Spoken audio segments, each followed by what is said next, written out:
If you've got a question, the voices of resin are here.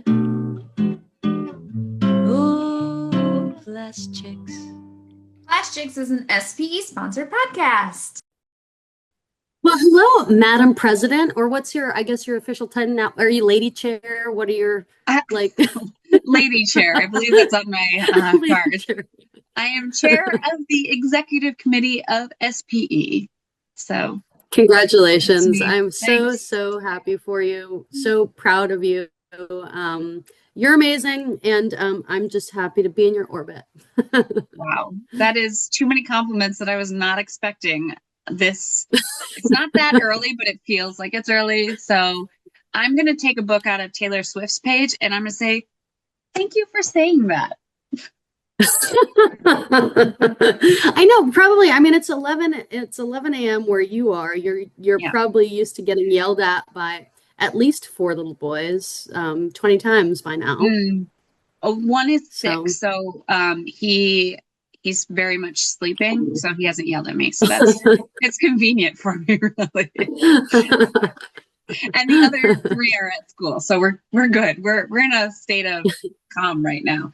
So nice. I know. I'm Nebel.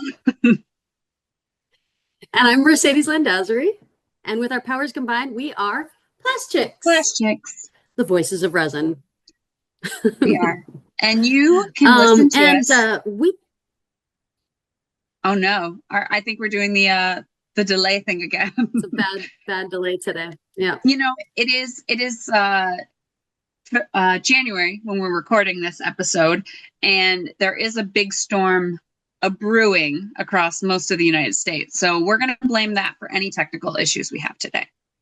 Yes, the temperature here is currently 8 below Fahrenheit and then negative 21 Celsius here in Chicago.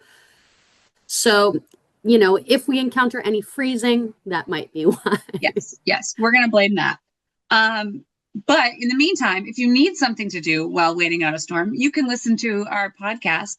We release new episodes the first Friday of every month. And you can also watch the chaos unfold on YouTube. Yes, as it's happening right now. So with us today, we have a very special guest, Pia Fischer, soon to be Dr. Pia Fischer. She's a PhD candidate at RWTH Aachen University in North Rhine-Westphalia.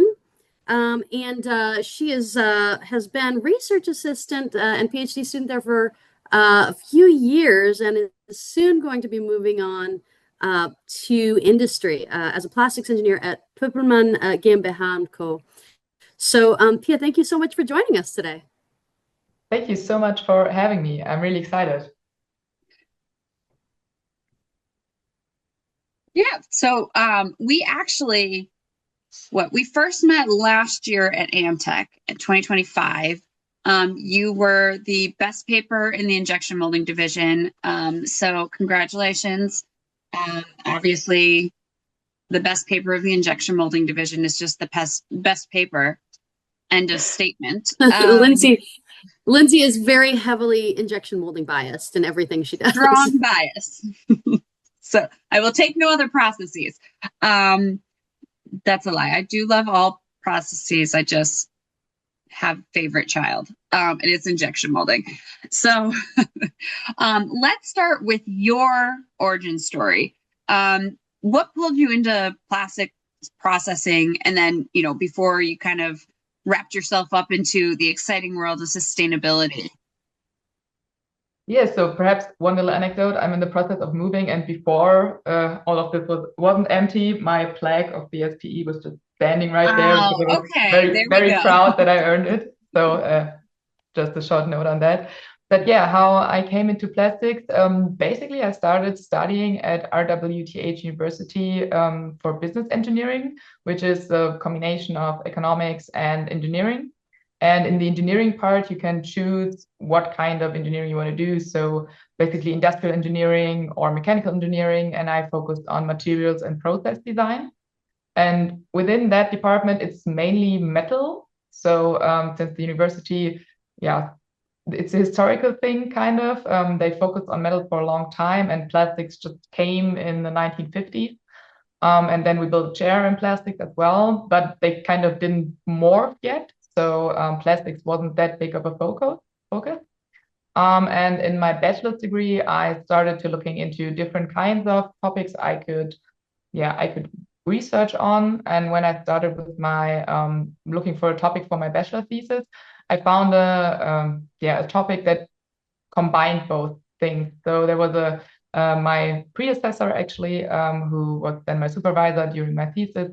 He worked on plastic metal combination through backmolding.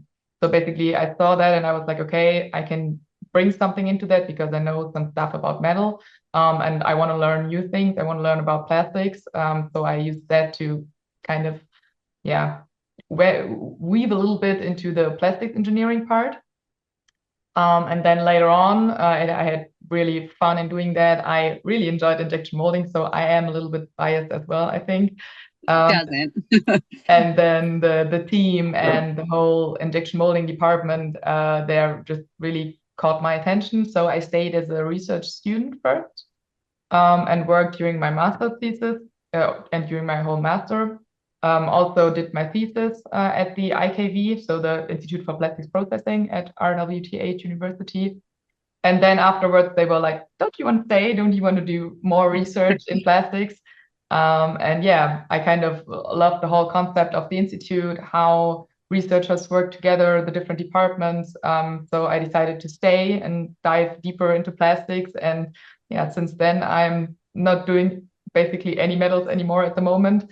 Just perhaps when you're talking about a screw in the injection molding machine or a mold, for example, there it does help that I do have some metal background to understand stuff about materials.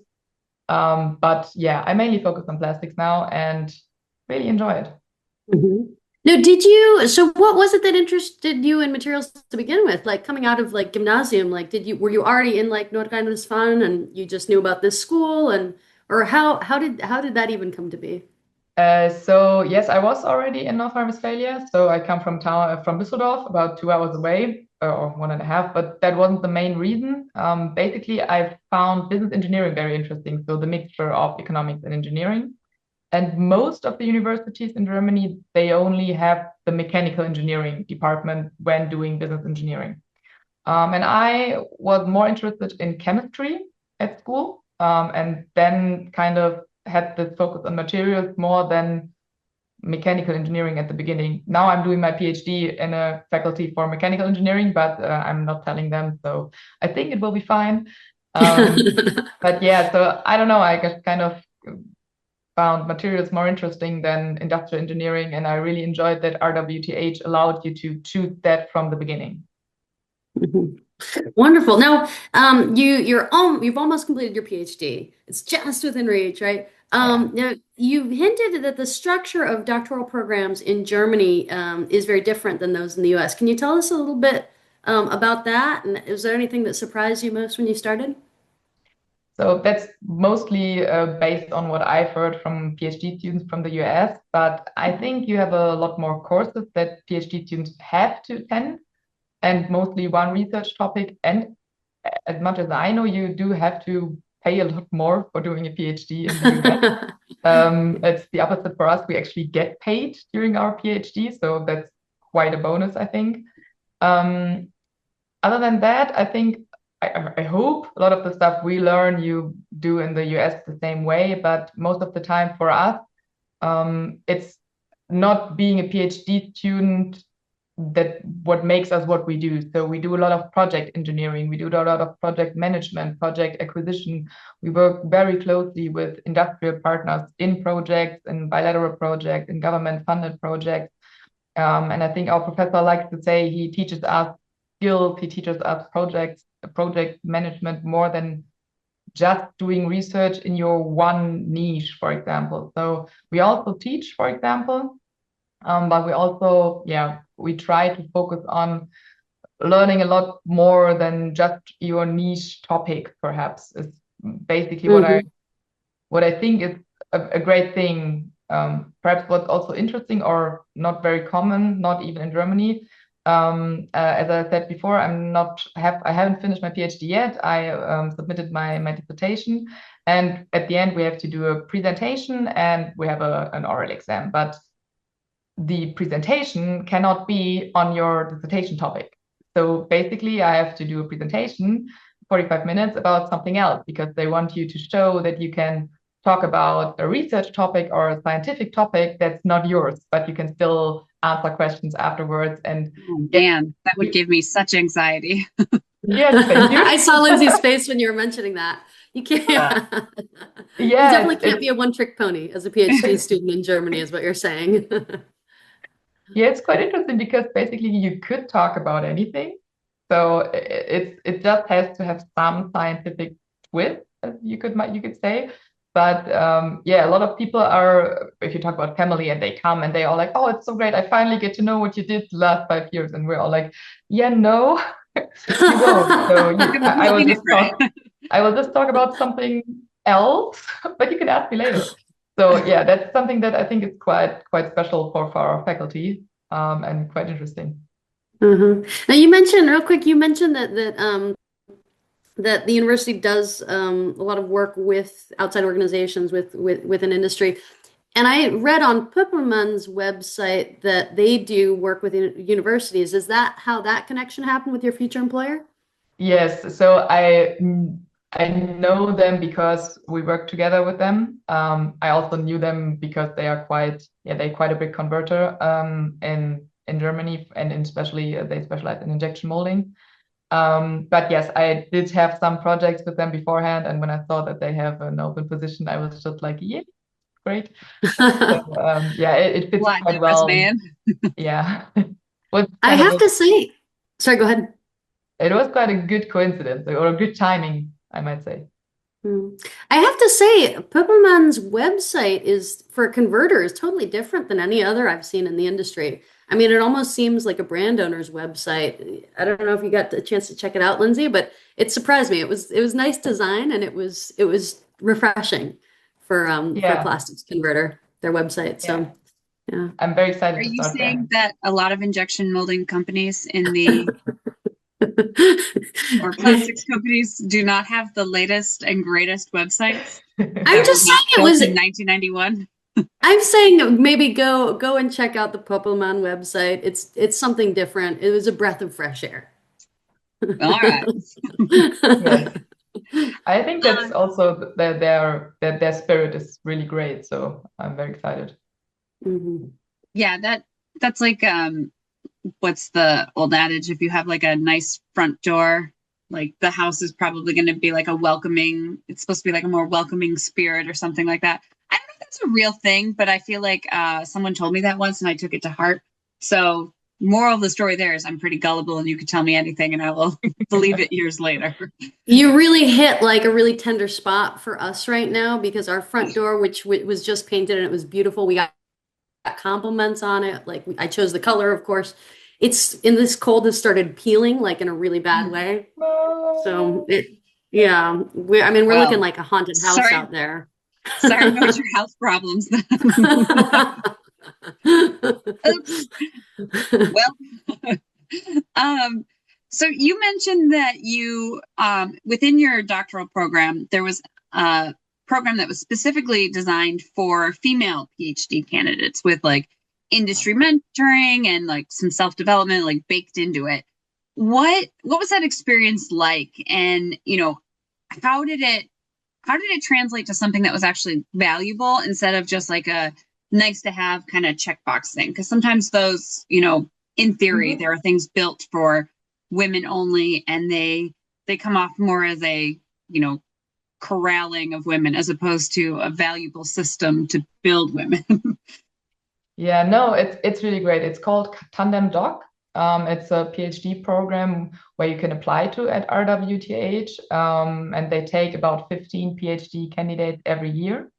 And it's a year-long program where, what they do is they basically try to give you the opportunity to talk to other PhD candidates, but also, lets you improve on skills that perhaps are or come more easily sometimes to men.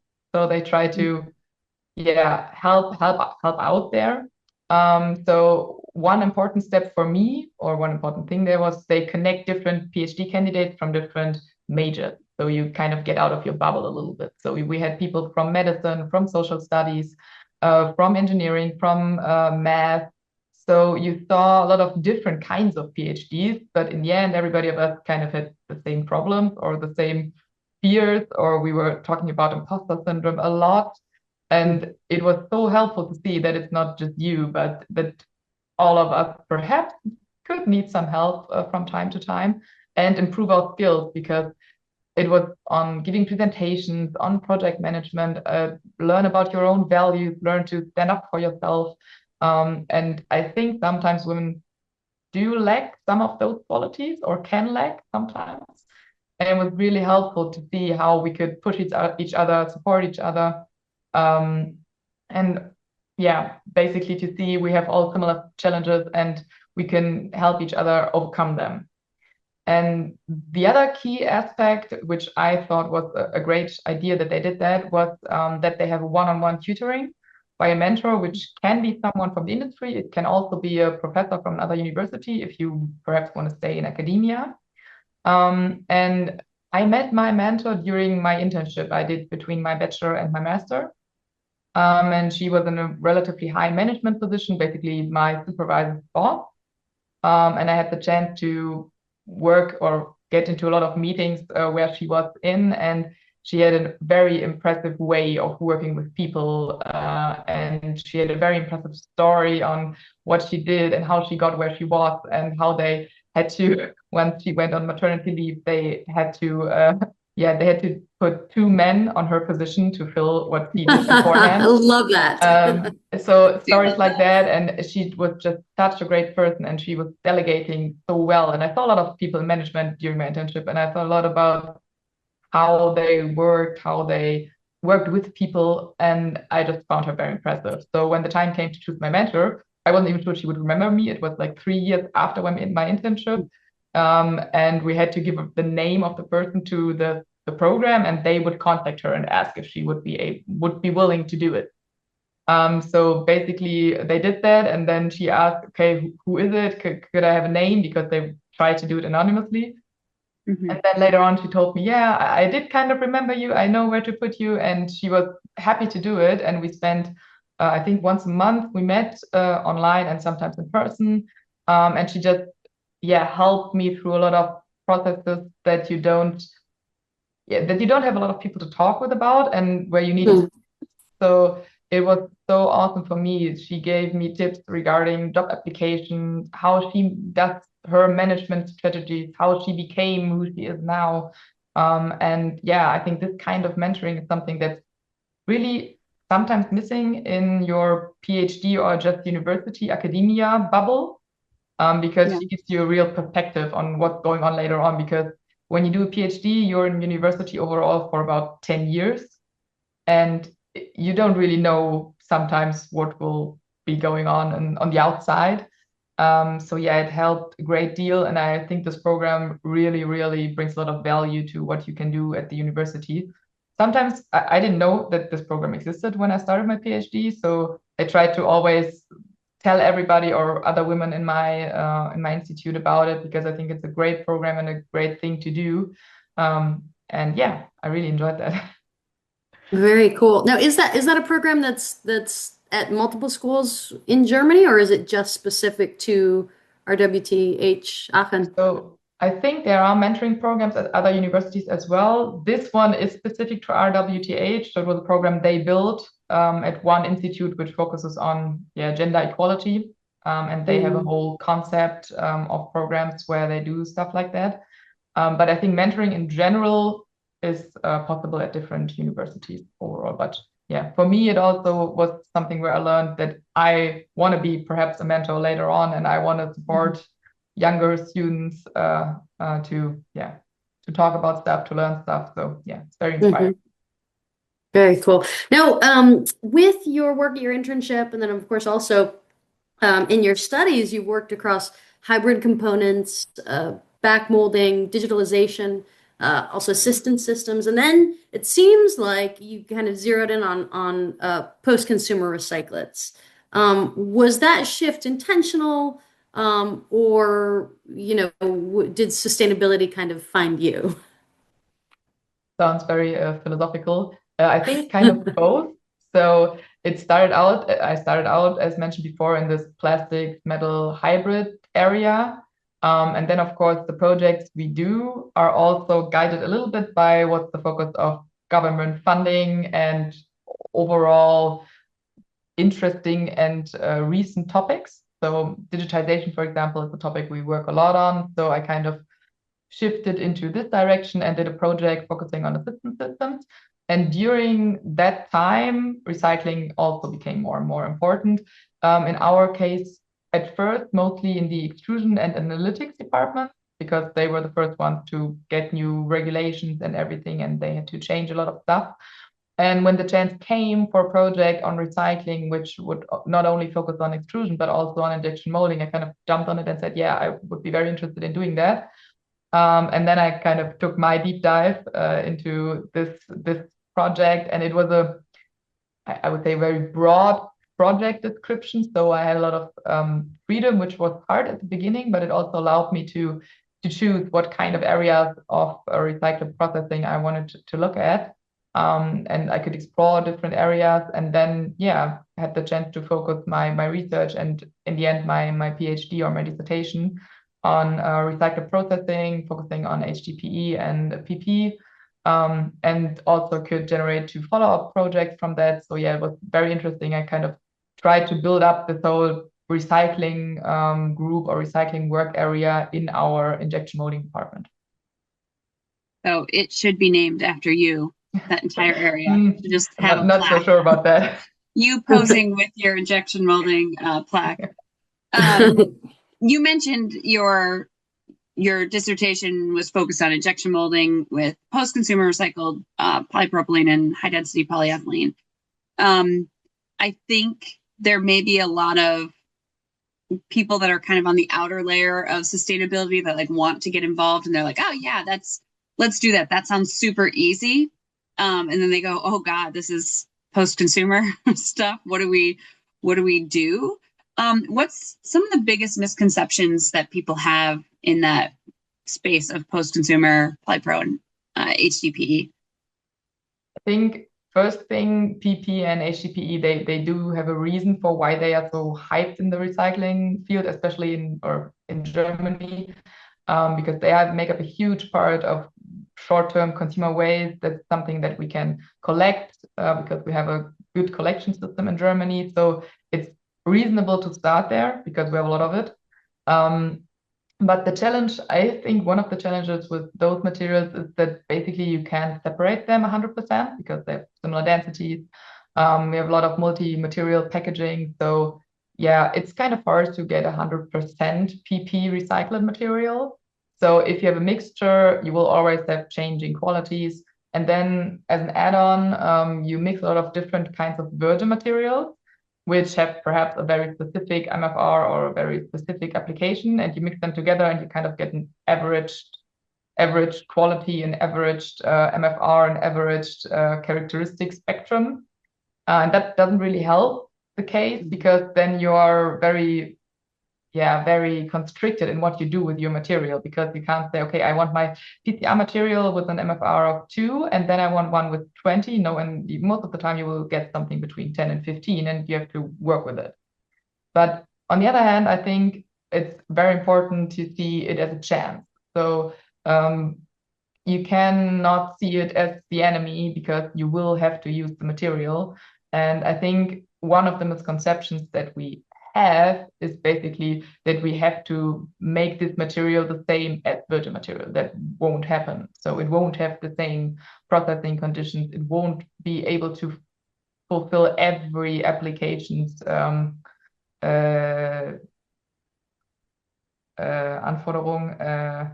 You won't be able to use it in every application, basically.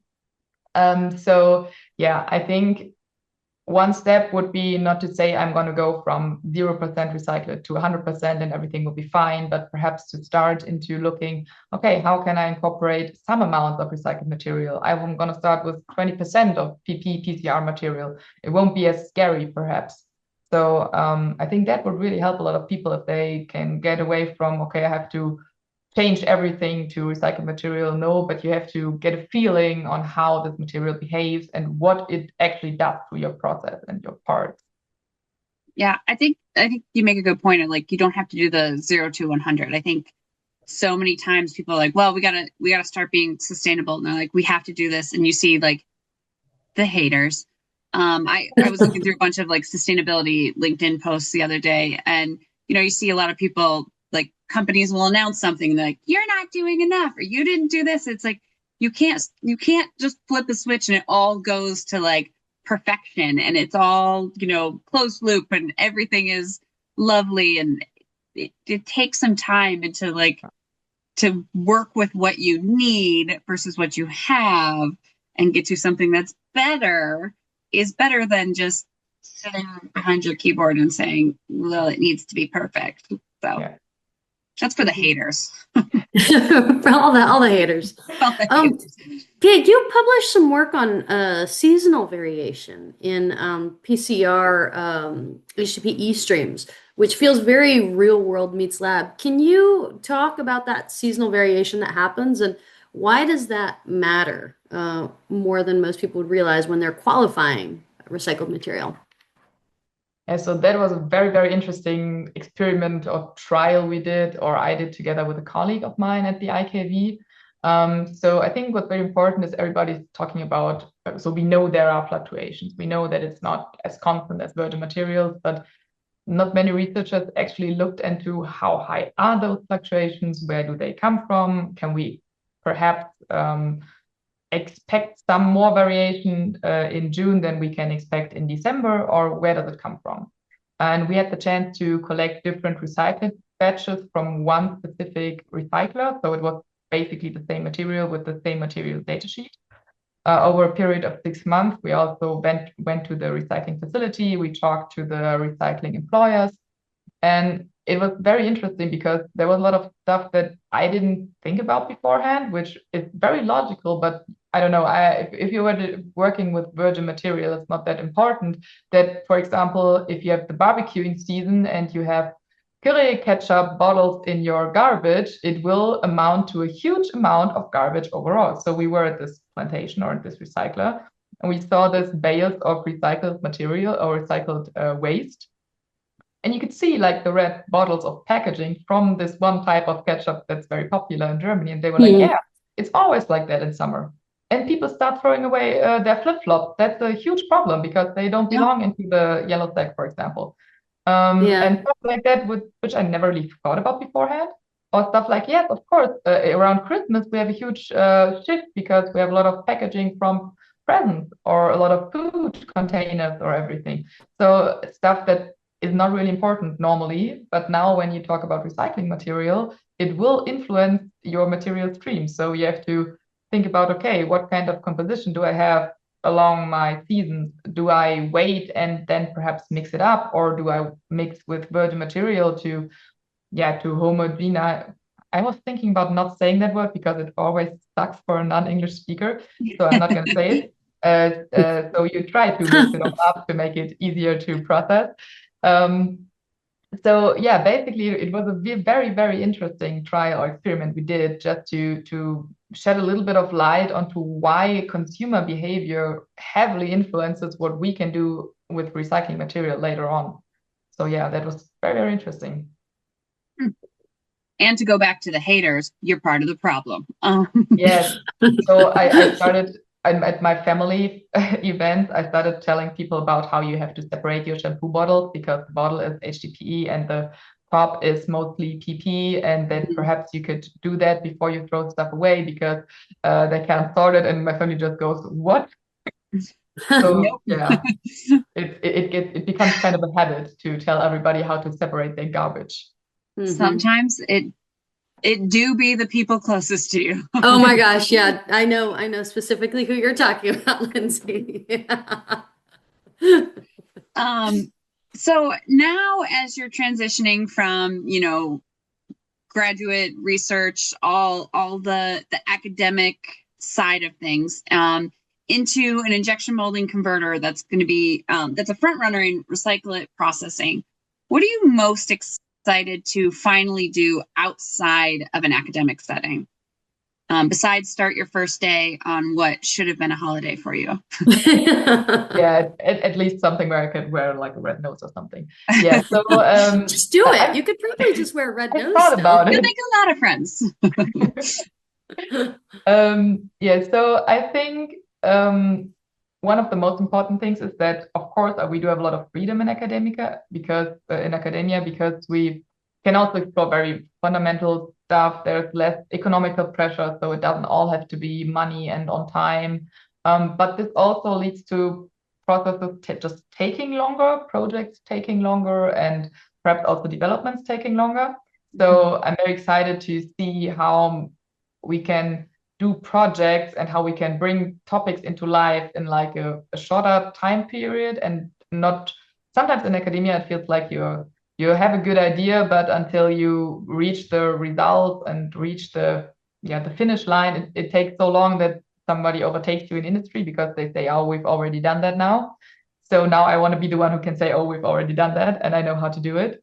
And of course, it's always helpful to have the backup of academia and see, okay, how did we do it? How can we focus the project in a different direction? How can I perhaps bring something into the project?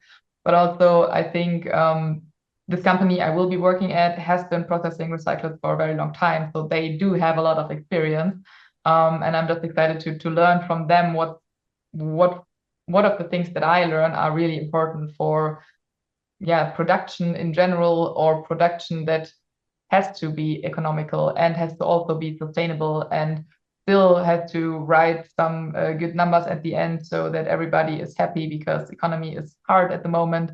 So basically trying to learn what I learned and use it in a good way. I feel like you may be the first person in industry history to say that you're excited about really short deadlines for projects. So I just want to go ahead and take a moment to document that. Yeah. What about like what feels scary about leaving academia? Is there anything that feels scary to you, or you're just impervious to all of that? No. So it's definitely scary because it's still my first industry job. So even though I'm almost 30, I haven't been out of the academia bubble yet. So I think the thing I'm scared of the most is not being taken seriously, because of course you have people who've been working, well, my age, but they've been working at the company for 10 years. So they will probably and rightfully know more about their production process than I do. But I did talk to colleagues of mine who studied in industry, and sometimes it's a little bit hard for them to see that you're not just the PhD student who was sitting in a cellar and working on this one project for 5 years, but who also did perhaps pick up some useful information, some skills. So I hope I can use those and not be overlooked too much. But I think the company is known for their good, hierarchy and structure. And I think I'm quite positive, but I think that would be the thing where I would say, okay, I'm a little bit careful, at least. So maybe don't wear the red nose first day. I'm gonna take back that suggestion. If you want people to take you seriously, maybe not the first day. On the other hand, I don't know. Maybe I think here in the States, at least, I think people think that people coming from academia take themselves too seriously. So, we're giving you very helpful advice. Yeah, it's really a toss-up. Do your best. I'm sure you'll do great.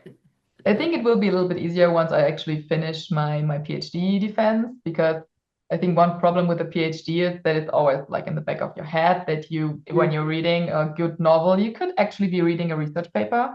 And while you're planning your next holiday trip, you could actually be planning your next experiment. So since it's like the private education that you're doing on top of the normal project work you do at the university, I think it will be a little bit easier once that's out of my head and I can actually just focus on the job that I'm doing and not have in the back of my head, okay, you have to do 10 other things that are important just for the dissertation and not for the 10 projects you're doing. So I think that will be quite helpful. So I hope it will be better from June on. Fingers crossed. So, sustainability, like I said, I was on LinkedIn the other day. There's a billion posts about a billion different takes on sustainability. And it can kind of feel like a buzzword kind of arms race. From your perspective, what actually separates like meaningful, recyclate integration from people that deserve the haters? Going back to the haters, what makes that separation from a company or a project's efforts? I think, in my opinion, most of the time, the motivation behind what people are doing, especially companies, often gives away. Is it more of a greenwashing, or is it more of like they actually believe in sustainability? So, of course, I talk to a lot of companies also about greenwashing, because there are a lot of companies that don't say they are greenwashing, but if you talk to them long enough, you kind of realize not so sure about that. So in Germany or in the EU, I think a lot of stuff came up after they started changing regulations. So PPWR and the the new end-of-life vehicle regulation, that's all stuff that kind of pushes the industry towards sustainability and closed-loop regulations. So basically, a lot of companies that started after those regulations were prominent, and now they are showing the greatest results after kind of doing this for 2 months. And that's something that makes me a little bit skeptical, because I did some research in this area, and I know in 2 months you won't be able to get from I haven't worked with recyclates all my life to, okay, of course we have the greatest possible part quality and everything is just awesome. So that's not how it's going to work most of the time. So I think what's very important is to take a look at how long do companies actually work on a project like that? What kind of resources do they put into it? How do they document it? How open are they about what they do? Is there a general like, okay, we can reduce our carbon footprint by 50%? Or is there like real information about how they do it and what kind of materials they're actually using? What kind of material stream are they using? Because the definition of PCR is still vague, or you can kind of find a lot of loopholes. So there's good quality PCR where you can perhaps really just change some parameters and everything is fine. But if you really want to go into this closed loop section, you have to also work with material that doesn't have the best qualities. So yeah, I think the deeper you go into what the people are actually doing, the more you realize who is greenwashing and who perhaps really has done this for quite some time and knows how to incorporate recycled material into a process, and also how they talk about sustainability. So is it more like an intrinsic motivation, and they say, yeah, we want to do this because there's a lot of waste around and we have a lot of motivation to do it, or do they just do it because there is a regulation and if they don't do it they have to pay a fine?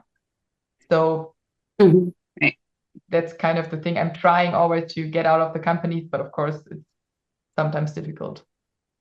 You gotta peel back that first layer and then you can kind of see. Now, talking about moving on from Aachen, looking back at your time at IKV at the Institute for Plastics Processing.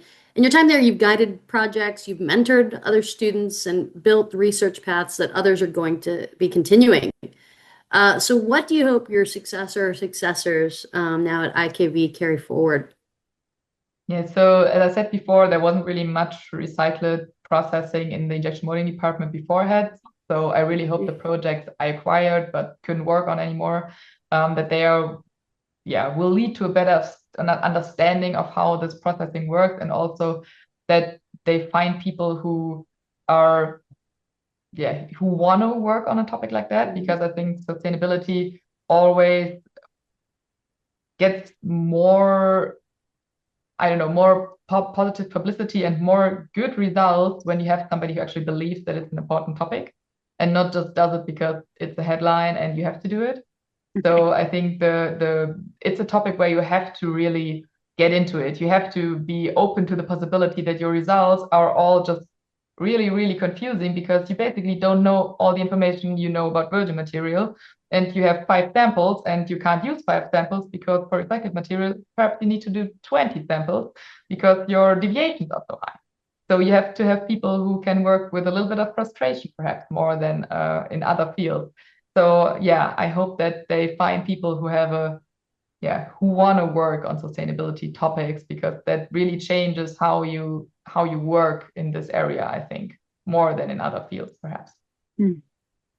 I'm feeling like we need to at least like get a plaque made or something, like a Dr. Pia Fischer, like PCR for the PCR silo or something that they're going to put in, or like some kind of plaque to commemorate your bringing in recyclates.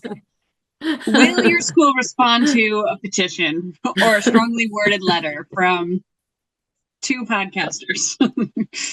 Maybe a video done with red noses on a particular date. Listen, if it works, it works. So for young engineers, especially women, who are maybe debating whether they should go the academic or the industry, or, it's a toss-up in their mind, they're not really sure yet, what is something you wish someone had told you sooner? I think mainly it's going to be hard at some point, but it's worth it most of the time. So you learn very much in your PhD, I think, not only about your research topic, but about yourself, because it's a lot of self-management, it's a lot of discipline that you need, because nobody forces you basically to finish your thesis at a specific time, at least not in Germany. You don't have to be enrolled, for example. So you have to always know that this is your goal. And I think that kind of fits to the question before. I think it's very important that you choose a topic that you have passion for, because you don't do a PhD for the title. It's a nice to have, but basically in industry, not that many people really care. If you can say you have 5 years of experience in the industry, that will be worth as much as a PhD. So if you want to go into academia, it's something else. But if you plan to go into industry anyway, don't do it just for the title. Do it because you care. And I think if you can give an impressionable presentation on something because you're really excited about it, people will remember you and people will talk to you. Or, for example, you will meet some great podcasters because you had a presentation that you cared about. But it's something else if you it's something else if you can do it like that than if you have a topic that you just kind of need to do and you want to do a PhD so bad because you want the title, and then you just basically do any project you get. I think it changes how your PhD actually helps you in your own development.